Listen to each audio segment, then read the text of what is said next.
Jim Clark, a man born into a farming family in Fife in Scotland, grew up to become one of the greatest racing drivers of all time. He was the Ayrton Senna of his era, and his death, in an inconsequential Formula 2 race at Hockenheim in 1968, was just as impactful.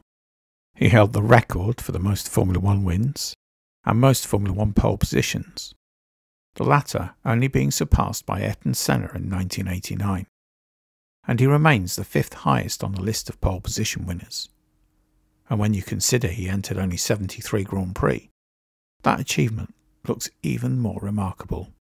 To put it into context, Clark qualified on pole position for 45% of all races he entered.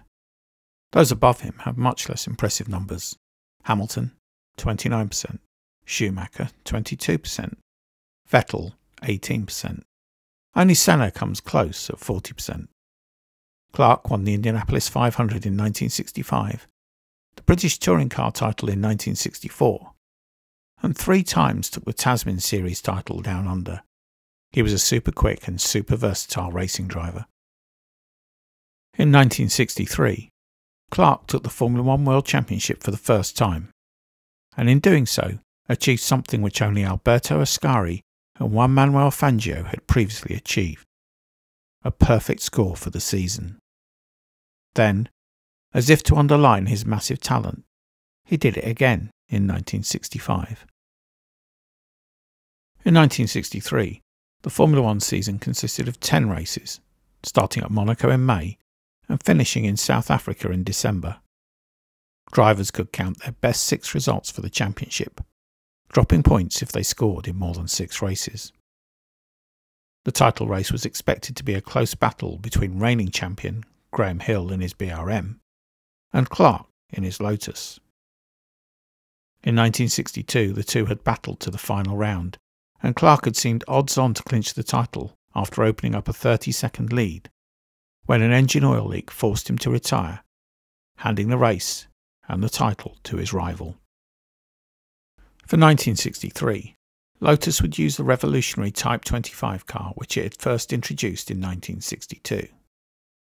The 25 was the first Grand Prix car to use a monocoque construction, rather than the tube frame construction method traditional for Grand Prix cars. At Monaco, Clark qualified the Lotus on pole, ahead of Hill and Ginter in BRMs. Beaten off the line by both, Clark had furious battles with his rivals before reclaiming the lead. Once in front, Clark had the race in the bag, until the gearbox in his Lotus failed, locking the car's transmission and ending his race. Hill inherited the victory. At the following race in Belgium, Clark claimed a stunning win, despite qualifying 8th after gearbox problems.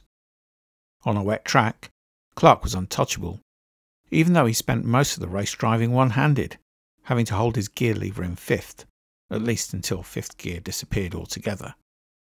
His victory was all the more impressive for overcoming these problems in treacherous conditions. In Holland, Clark produced a masterclass, taking a comfortable pole position, and then winning the drag down to the Tarzan hairpin and disappearing away from the chasing pack. Clark claimed victory by more than a lap, and now led the championship. In France, Clark claimed pole position once more, stormed off into the distance right from the start, but then had engine problems in the second half of the race which slowed him. The late arrival of rain allowed Clark to master these problems, showing immense skill to run flat out to compensate for his engine issues, whilst others slowed because of the reduced grip. Clark had led every lap of the last 3 races, and now led the championship by 15 points from Ginter, whilst Hill hadn't scored since the opening round in Monaco. At Silverstone, things were much the same. Clark took pole position, and despite dropping to 5th place off the line, he was back into the lead before the start of the 4th lap, cruising to a comfortable victory from there. With 4 straight victories, it was now odds-on that Clark would claim the title. He was more than 2 clear wins ahead of Ginter, and looking simply unbeatable on race days. At the Nürburgring, Clark once more secured pole position and led away from the start, showing all the signs of dominating once more. However, more engine problems slowed him, allowing Surtees to catch and pass the Lotus. Over the course of the subsequent laps, the Ferrari and Lotus changed places several times, before the problem worsened, forcing Clark to settle for second place. Surtees claimed his first ever Grand Prix victory, and Ferrari their first win in 2 seasons. The result meant that Clark could claim the title in Italy if results went his way. After a brief attempt to run the race on Monza's combined road and oval courses was shut down by the Italian police for safety reasons, the event was run on the road course, and despite being beaten to pole position by Surtees, Clark won a slipstreamer battle with the Ferrari, Hillsby RM and Gurney's Brabham to clinch race victory and the drivers' and constructors' titles in the process. At Watkins Glen, Clark scored an inconsequential 3rd position after being left on the grid because of a battery problem, but he dominated in Mexico, claiming his 6th win and emulating Ascari and Fangio's maximum season scores of the 50s. At the season finale in South Africa, he once again claimed pole and led from the start to win unchallenged. It was his 7th win of the season, a record which would stand until 1989. He had utterly dominated the season, in a car which was certainly the class of the field, but was also hugely unreliable. Clark had won races even when the car was literally falling apart beneath him. How much was the car and how much was the driver?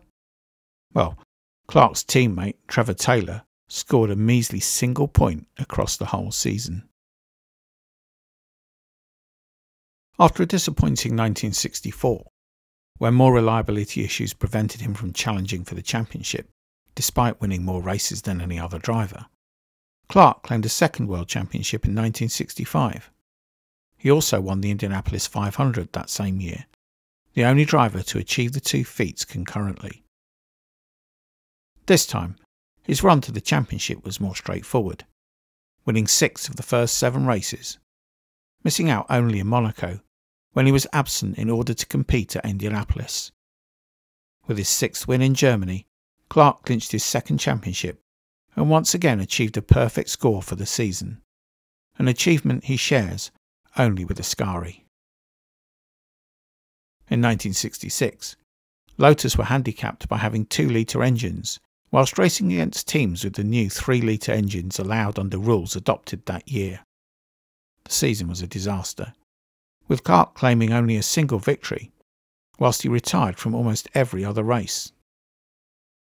In 1967, he once again won more races than any other driver, including taking the first ever victory of the legendary Ford Cosworth DFV engine in Holland.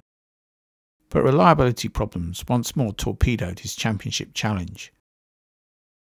1968 had started well, with Clark winning the opening race in South Africa to break Fangio's record for the most career victories. It would turn out to be his last win, and last Grand Prix, before the accident which killed him in that pointless Formula 2 race at Hockenheim. Clark's death was traumatic for Formula 1 for more than one reason. Yes, he was acknowledged as the greatest of his time by legends like Fangio and Stewart, but also because, despite being demonstrably the fastest of his time, he drove with a margin, taking as little from his car as possible, always aware of the reliability challenges which might bring retirement, or something worse. He had made his Formula 1 debut in 1960, and in his 2nd race at Spa, both Chris Bristow and Alan Stacey were killed in horrific accidents. Clark himself later said he had been terrified for the whole race. This baptism of fire meant that Clark took as few risks as possible on the track. The cause of the accident which killed him is still unclear.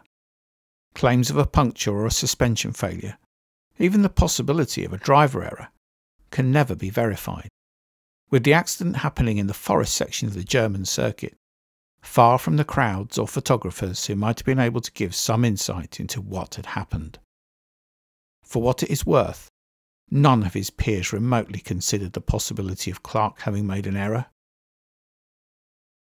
Clark would almost certainly have gone on to claim the title in 1968, and many more, if he had lived.